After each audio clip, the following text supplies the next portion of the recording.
शङ्करमुखं शङ्करसुतं तमिह श्रीविघ्नराजं भजे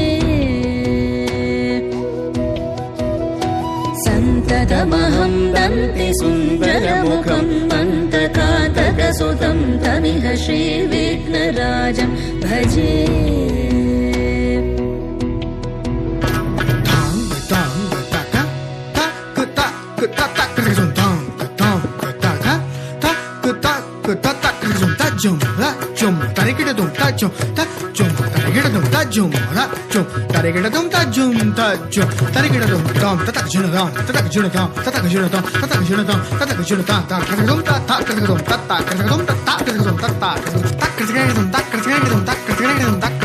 सेवित सुरेन्द्र महनीय गुणशीलम्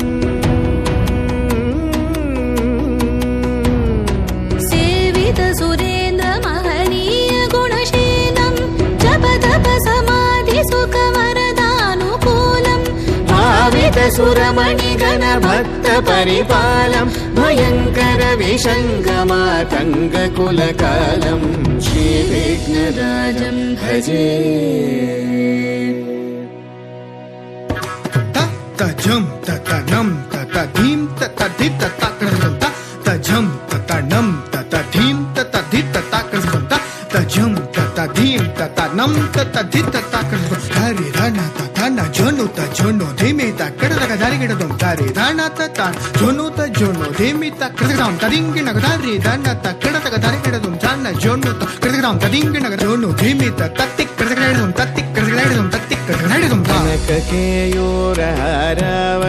कलित गम्भीर गौरगिरिशोभं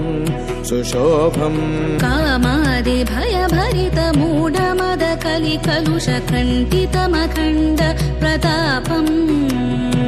सनक सुख नारद पतञ्जलि पराशर मतङ्ग मुनिसङ्ग सल्लापम्